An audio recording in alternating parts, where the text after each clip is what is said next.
Vidrio Financial is proud to support Improving Alpha, Innovation in Investing, ESG and Technology with Michael Oliver Weinberg. Vidrio helps allocators harness investment complexity to make better allocation decisions. Learn more at vidrio.com. That's vidrio.com.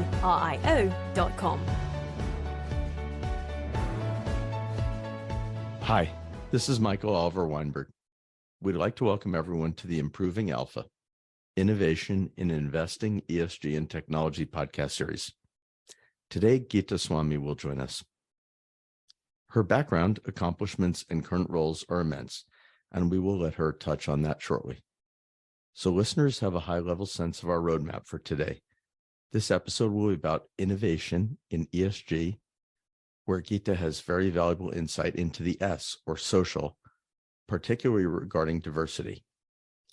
Asset managers and owners, as well as companies, should be able to extract a great deal of value from Gita's work. Gita and I were both speaking at an ESG conference with the world's leading academic, thought leaders, investors, and practitioners, and I found her views to be quite thoughtful and worth sharing. We'll start with some background color, then discuss how companies, managers, and asset owners may apply her work to investing, and finish with some advice. On that note, welcome, Gita. Thank you, Michael. Really, it's a pleasure to be here, and I look forward to this podcast. Great. Let's start very briefly with your background, and then shift into what you're currently focused on. Sure, thank you. So my husband has this running joke that if there's a job that I haven't done, it's probably not worth doing. But I have a bachelor's in technology, master's and PH.D. in computer engineering, an MBA, and I recently got my JD. So as you can see, I cover the whole gamut there.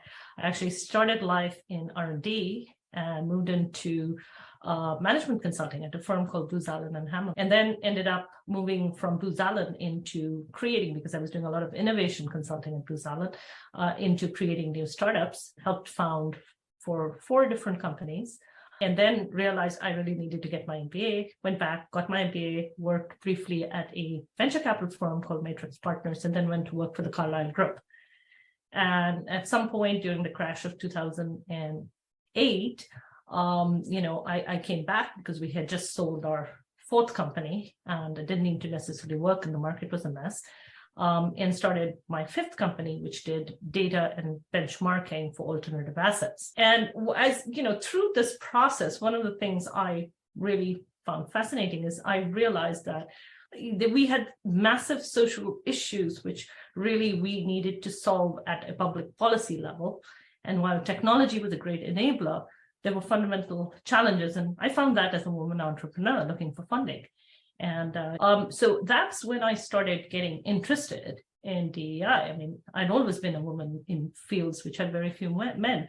But I think, I was always treated wonderfully as an equal by the men I liked to work with. So I didn't understand how there was so much conflict around this issue. And so this is, at some point in that journey, we started a small nonprofit, which essentially was focused on doing DEI better, because one of the things we found was that people, DEI ended up being a word that inflicted a lot of pain rather than joy and collaboration. And we always felt it should be about joy and collaboration. So a lot of the insights that we'll talk about today come from this nonprofit we started to do a better job of what we call collective intelligence. I just prefer the word collective intelligence, and my work for the UN, as a representative to Equals, which is a UN affiliate focused on SDG 5. More recently, once I finished my JD, I started working for the government. I'm actually with the Massachusetts State Senate as a senior legislative and policy advisor, and my day job is drafting legislation. But I still keep involved with a lot of these other projects as my time permits. Gita, but you mentioned why did you not find there was an issue, whereas many others did? Any thoughts? Well, yeah. So that's actually a very good question. It isn't that I didn't find there was an issue; it was that I chose not to focus on it. until it got to the point where I couldn't ignore it. So, I went to an undergraduate engineering school where we had 6 women and 300 guys in my class. Sorry, remind the listeners because they may not know which one. Oh, yeah. No, this was in India. It was a school called the Indian Institute of Technology. Yeah, and IIT. IIT, the MIT of America. Yeah, of India. Yes, absolutely. And we have a competitive exam to get in. It's one of these. Totally. It's a brutally tough school to get into. I didn't pay attention to it until I landed up as a freshman, and I realized we had 6 women in my class and 300 guys. Right. And by the way, just so you're aware, so when I was a PM at Soros in 98 to 2000, we would always look at people who were senior in tech companies in 98 to 2000 at Soros who were from IIT as the MIT of India or the world, meaning comparable to MIT, but not US, meaning it was immensely impressive. It was actually, MIT helped set it up. It was set up originally as a joint collaboration with the US government, MIT, and the Indian government. And that's probably why they had such excellent standards. So in 25 years, you're the first person to have told me that, and I never realized that and knew that until now. Super interesting. Yeah, no, it was. Yeah. So anyway, so here you are in there, and you could focus on the fact that you were different, or you could just go in and do your best. And to be fair, at least in the IIT system, it was, if you, and it was very quantitative and very quote unquote, analytic merit based. We were doing engineering and sciences and math. So if you were able to get the grades and show that you could stand on the same footing, they accepted you. Engineers, at least in my experience, could be very welcoming if you could go in there and show them that you would earn their respect, or at least that's what I felt about it. So a meritocracy, a true meritocracy. Yes, so that's the whole point. I'm always worried about using the word meritocracy because there's so many different dimensions of excellence, right? And just being good at math is not necessarily the only dimension of being a human being.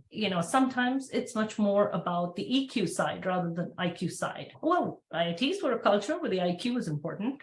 I don't think the EQ stuff was necessarily that, that was not part of that tribe, if you will. Sure. And so when we got into pure math, there was no problem whatsoever. We were just as good. I think the challenge started when when the shades of gray started playing in, when it wasn't just about being good at math. And girls are just as good at math. The problem with a lot of things is when the social norms start intruding into it, girls who are smart enough to be good at math are smart enough to pretend they're not good at math. It maybe gets into my head. So I think that's when you started to notice and you said, oh my God, human beings are behaving like these funny tribes. So I think that's the point at which, I started to find that just being good at the math wasn't enough to get ahead. And it didn't matter. You could get 100 on a test. And my mother has a very interesting story. So she went to Harvard and she was getting a PH.D. in mathematics, and they had a similar statistic back in the 60s. And she said they had 6 women in the Faculty of Arts and Sciences. And she says, the professor used to uniformly give all of us C's. It didn't matter if we got 100% on the exam, they would get C's. The women. The women, absolutely. This was Faculty of Arts and Sciences at Harvard back in the 60s. And she says they went and they argued with the professor, and he said, listen, you're all women, you should be happy to get C's. So I think social norms change over time, right? Hopefully. Yes, hopefully, yes. So I think, from my perspective, it didn't, in the beginning, I could get away by pretending it didn't exist. And those differences did not exist, and that it was all about us getting doing well and being quote unquote a meritocracy. But then as life got more nuanced and multidimensional, you found that human beings tended to more and more revert to their herds, if you will, to their comfort, to their familiarity. And that's when, you start seeing the problem, because you really want people with differences to be able to work well together, to respect their differences, etc. And there was a tendency to kind of retreat.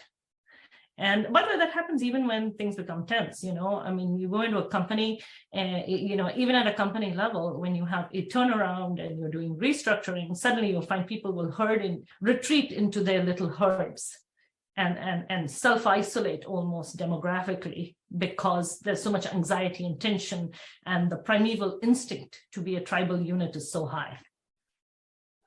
I think that's a good segue, because you're mentioning tribal units and the propensity to hibernate's not the right word, but isolate. So we're both Columbia faculty, and I'll never forget, if not the first thing we learned at Columbia Business School was the value of diversity. And regarding that, my sense is you have a very differentiated but very rational and differentiated view on diversity. And perhaps you could expound on that to begin with. Diversity is, in human beings, the human species survives because we are a species of collectives. It's not because we're the fastest runner or we're the most savage fighter or whatever else it is. It's because we work in groups. And it's this ability to have a community which keeps us, makes us the apex predator. But the reason, we work well as a community is because we have a collective intelligence. We all have different perspectives, right? Because if we were all identical, a single virus would wipe all of us out. There is a reason why evolution has made us different, is we bring different things to the table. Gita, totally. It's why monocultures don't work. It's the value proposition of wisdom of the crowds, right? James Surowiecki's book. Absolutely. You hit the nail on the head there. So we are meant to be different, and we are meant to bring our differences to the table in a community and share our perspectives, right? And that's the notion of bringing, that's beginning the notion of a collective intelligence. There's nothing wrong with diversity, where diversity is built into our DNA and our evolution. I think the challenge is that we also have this competing tribalism. So we got a balance of our competing tribalism, which, by the way, incidentally, is derived almost from fear, greed, some of the negative emotions around self-protection or self-aggression, and with the fact that what sets us apart as a species is our collective, right? And so the challenge with diversity is there's good diversity and there's bad diversity. Good diversity is collective intelligence. When we respect all our differences, we bring them to the table, we get the wisdom of crowds, right? And we have a good process for building consensus and agreement in it, all right? Bad diversity is conflict. And I think the problem a lot of times is people don't understand that you've got to distinguish. In fact, the science shows that diverse, well-functioning teams outperform everybody else. But diverse, badly functioning teams, as in where there isn't respect, mutual respect and understanding and a good way of working together, actually underperform everybody else. So if you're not a good manager and if you don't have a good group dynamic, you're better off all being identical, which is why, when you build, for instance, Silicon Valley startups, they've given up with trying to bring a greater collective intelligence. And they say, well, we'll get everybody the same. So that when we tell people jump off the cliff, they'll all jump off the cliff without asking questions because we think identically. The problem that also leads to a lot of groupthink and bad decision making, but that's a separate story. It's about learning to make those differences. And that's what sets apart exceptional leaders. Exceptional leaders will bring different, diverse stakeholders to the table. And when I say diversity, it's not just about, the color of your skin or the color of your eyes or the gender you are. It's really much, much more elemental. There are multiple dimensions by which we are different. Some of it is because of certainly our self-identity plays a part in it, but there's also our experiences, and there is our, our training, our education. And all of these bring differences into our perspective. And we really want to look at people, in terms of all the different ways in which they bring a new perspective to the table, right? So it's actually almost being more inclusive about diversity. And go ahead. No, please go on, Gita. No, I think, when we continue the conversation, we can talk about how the choice to be very narrow on data sometimes limits us in understanding the differences and the potential for collaboration. So you're saying it's more multidimensional, or it's not as transparent or black and white or binary as certain metrics that are often used? Yeah, and I think the problem with a lot of these, there's this thing as bad. A computer scientist will tell you that if you collect data in a bad schema, you will get bad answers, right? Because you haven't segmented it properly. I think we have to learn to respect each other. And that's the important point that I'm bringing up. And by the way, I'm not taking away from the fact that we have had historical injustice. Let's be honest and admit it. We've treated people very badly. But there is there are two separate issues that we tend to conflate in this entire debate. And one of them is rectifying historical injustice. But the other one, and that's a much more important one, is creating a better future. And those two don't necessarily, they have slightly divergent objectives and different stakeholders that answer to them, right? When we're talking about collective intelligence, we're talking about creating a better, more functioning human collective that has greater intelligence. And by the way, if I bring different perspectives, I will be more intelligent if I can get the intelligence to work together. The example that I use very often with people is, look, here's a very easy way to think of it. If I have Einstein or if I have Mozart, who's more intelligent? Well, the answer is, I don't know. Is it a music question or is it a physics question? So intelligence depends on what is the question you're answering. If it's a physics question, it'll be Einstein. If it's a music question, Mozart's is more intelligent. So I said, okay, great. Now, who's more intelligent? A team with two Einsteins, a team with two Mozarts, or a team with one Einstein and one Mozart? I'm going to say the team with 1 and 1. Yes, exactly, because they can answer both physics and math questions. Right. That's the beauty of bringing different perspectives. Now, there is a caveat here. If Einstein and Mozart keep fighting each other and don't respect each other, well, that team will be so caught up with its own dysfunction that it's never going to come up with the right answer, even though it is sitting within it, right? And that's the beauty of good diversity, right? Or collective intelligence. It's when Einstein and Mozart respect each other, understand the valuable perspectives they're bringing, and are able to work together to decide whose skills are going to be used. I completely agree. And again, but again, I mean, this is quintessential James Surowiecki wisdom of the crowds, right? The optimal answer is multiple well-informed decision makers, and to your point, who respect each other, right? Absolutely. So what's the solution? What do you propose? How do we make the world a better place? I'd love to do that, right? No, I think we all would, but go on. Yeah. Sorry. No, I think, when we are ruled by rational, respectful discourse, then we make better decisions. When we're ruled by hate and anger and suspicion and tribalism, we make worse answers. So part of it is, that's the thing to keep in mind is, we can't take away from the fact that our evolution is still very primitive. And the stronger emotions always win because they're like a short circuit to the brain, right? Which is why a lot of times in political campaigns, the easiest, cheapest trick in the book is to divide people, right? Because it's amazing. They all just automatically, fear and greed are so much more powerful than love and respect, right? And by the way, there's a reason for it, right?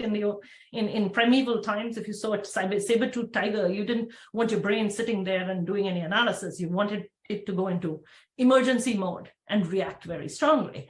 The problem is we're no longer in primeval times. Our system still reacts the same way. So a lot of it is about, I've always seen it as a 3-stage process. The 3 things that you need. You need boundary conditions. And to some extent, that's what the legal framework is. It's the boundary conditions on operating. You need to have that baseline of laws, which I call the stick, to say you're not going to exceed that. Then you need to have the carrots, which are the incentives, right? The rewards for being good, right? The rewards for being inclusive, the rewards for being, and to some extent, the rewards are built in because we have a greater collective intelligence. If we can actually function better and get better results and create a bigger pie, there are rewards built into it. And finally, it's a lot about changing social norms.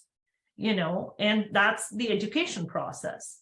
So I think that changing a society requires a judicious set of carrots, sticks, and changing education, which gets us to the point. But, it's a slow process. It doesn't have instantaneous results, and it requires people to be rational and understand the problem and to agree that we all have a common aspiration to create a great country or a great world, right? And if we all want to reach that point, then this is the path to it.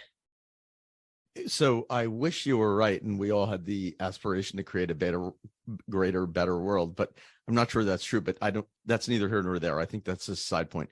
But to your point, more importantly, I think there are two things that you've said that I think remind me of my history and knowledge, which one is when I worked for George Soros. I think George's point was always, so George had one of the largest foundations in the world, and to this day is one of the 10 largest foundations in the world, the Open Society. And he, in my view, he helped eliminate the Soviets and the communism and that whole thing. But George's point was get rid of the tribalism, get rid of the specific, let it be one common group of people. And I think that's very good for society. Ideally, it may be idealistic and not possible and not realistic. And the other is, a few weeks ago on this podcast, we had Shai Davide, who's also a fellow professor of ours at Columbia, and he spoke about zero-sum games. And his point is, don't look at everything in a zero sum. Look at it as like expanding the pie, and you can make it better. And it's not a zero sum game. And I think what you said reminds me of those two theses. But I'll let you comment on that. Yeah, and sometimes it does get. And one of the things I realized is we have a adversarial legal system, and so there's a tendency to go into these zero sum games, as opposed to creatively look for win-win solutions. Exactly. And you see this in public good, right? This has always been the tragedy of the commons, right? If every person simply advocates for themselves, you'll never reach a global optimum. You'll never get public good, right? It's the classic economist game, right? Is that if everybody's just simply looking out for their own interests, we don't actually reach a good point in society. Right. And so, by the way, and I will reiterate this point, I think education is a very important part of that, because the more thinking we make people, in fact, I think that this is, the reason for education is not so much, it's going to create jobs or whatever else it is, which is how most people look at it as a certification. The reason is we're creating better human beings.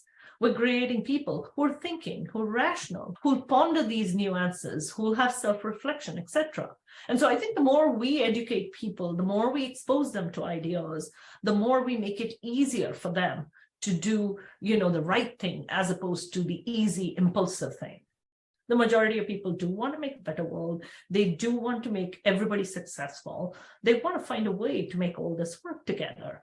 And I think that the notion of collective intelligence is something that will appeal to a lot of people. And frankly, especially in this country, we are a country of huge differences because it's a country of immigrants. And so, we are basically a mini microcosm of the world in some ways, simply because of the large amounts of immigration that occurs here. And I think here, more than anything else, there's a need to harness that. By the way, I will give you another interesting fact. Higher diversity also leads to higher innovation, because innovation comes at the confluence of multiple different idea streams. That's how things go out of the box, right? It's about thinking between the boxes. So that wait. I love that. And you're the first person I've ever heard say that, and it would fit with the first day of Columbia Business School. But any statistics you could share, or studies, or but I mean, it wouldn't surprise me, but you're the first person I've heard say that.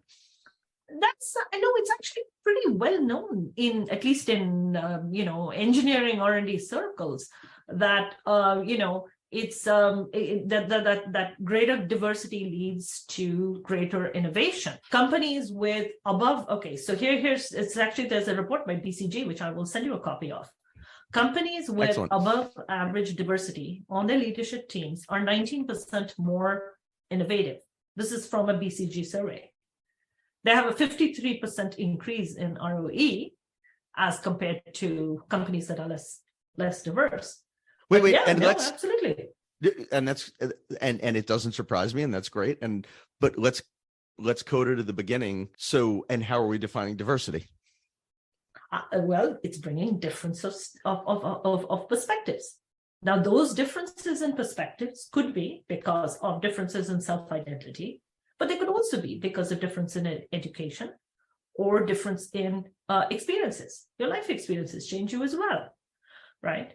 I think the important part is to recognize and value these differences. And by the way, we do recognize this. This is the funny part about it. So at Combinate, we designed this 7-layer training for diversity training, or rather collective intelligence training. And one of the things we said is you have to start with something people agree on. You shouldn't go into diversity training feeling as if you're going to be accused of bias and, made to feel shame, named and shamed or whatever it is. It's got to be something that's joyful, that's something you can relate to. Because we're only going to be successful and stay with people if we move with love and respect and joy and commonality. And so we said, okay, so what's the commonality? Well, any entrepreneur knows when you're staffing a company, you can't just have everybody be an engineer or everybody be a salesperson or everybody be a marketing person. You have functional diversity. So we already recognize that we need different kinds of skills to be successful, right? But then you take it a different level and you say, well, hold on a minute. You don't just need, all those different functional diversity. You also need network diversity. Think about it this way. If all of us only hired Columbia people, the pool of people that we'd be hiring from would be very, very small, right? So we need network diversity because it allows us to extend our reach and find great people and connect with great people and a much larger pool of people. So basically, the thing is that we actually do value diversity. We just don't realize it because it's not packaged in a way and explained in a way to us, which naturally relates with what we are already doing. So what do leaders, companies, asset owners, asset managers need to do to make the world a better place with respect to diversity? Yes, I think that they should stop trying to solve the problem with just checkboxing, because that's the problem. They try and solve the problem by saying, you know what? I got one woman, check, I'm done, right? And that, and actually, I think it's also very limiting, frankly, because you might find more than one woman that's great, or more than one minority that's great, right? I think you have to really look at it is what's the kind of collective I'm creating, right? What are the differences I'm bringing in? It's like cooking. You don't want to just put salt in there. You want to put a little bit of cumin and a little bit of Kashmiri red chili and a little bit of turmeric and ginger and garlic. I mean, you're creating, as a manager, as a leader, you're creating a beautiful little confection here. So it's about mixing those things in and understanding what's the difference. Hire people because they're bringing a unique perspective. I just got recruited to the board of a bank. It's a local, mid-sized bank in the area. But their reason for bringing in diverse perspective was they wanted to actually increase their customer base. The customer base is very narrow and very focused. And the point is, as I told them, I said, look, the issue is, do you understand your customer? Because if you're a bunch of only white men and you're trying to increase and get a more diverse set of customer base, do you really understand your customer base? So bringing in that perspective helps you understand what that customer group or that new segment you want is. That's a good business reason for bringing somebody in, as opposed to saying, checkbox, you're a woman, therefore I'm bringing you in because I have to meet the diversity quota. That's what I mean by valuing those different things, understanding what it's bringing in. So I think if I may paraphrase, you're saying the value in diversity is more a function of different perspectives, not checkbox or certain predefined boxes. Absolutely. It is the role of government to fix historical injustices and what you would call institutionalized inequality, right? That's the job of a government. But that's not necessarily the job of a corporation, right? The job of the corporation is much more about creating higher performing teams, right? In fact, I think the Supreme Court has said, in one of their famous California ruling around women on boards, that it's not the job of governments to create efficiency, right, and better performance, right? And converse, it's not the job of corporations to fix social injustice. That's the job of the government. So I think to some extent, you have to understand when you go back to those three things that you have to do to make this work, somebody is going to create the laws, and that's the government, and that's their job. And somebody is going to create the carrots and the sticks, and that's sort of a combination. The carrots are the incentives for doing the right things. But finally, at the end of the day, we're all going to also be educating ourselves and figuring out better ways to do things. Okay, so this has been a fabulous, immensely interesting discussion, at least from my perspective. What haven't we discussed that you think are super interesting, important, and that I should have hit on or we should have hit on? Well, I think that, diversity, equity, and inclusion is one small part of this broader issue of looking at the way we do business in a different manner, which is it's not just about a few dimensions, right? So this is the story I'm saying here. It's not just about profitability. It is about understanding all these externalities that we don't factor into our calculation. So wait. And if I may interject, it's also not about ticking boxes. Absolutely. It's about achieving a goal, right? Meaning being a creative or having a better solution, resolution, profitability, views. Yeah, absolutely. And so let me just say, the boxes have a purpose. It's like a scaffolding. If you were so far away from it and it's really hard for you to think, the box is like a scaffolding, but the box is not the building. So for instance, when you look at, explain that, clarify that. Sure. I mean, here's the whole point. A box is a very crude kind of way of looking at it, right? And you say, well, I haven't, if you're interviewing people and you're only interviewing white men, then you have to ask your questions. Well, wait a minute, why am I not interviewing different people, right?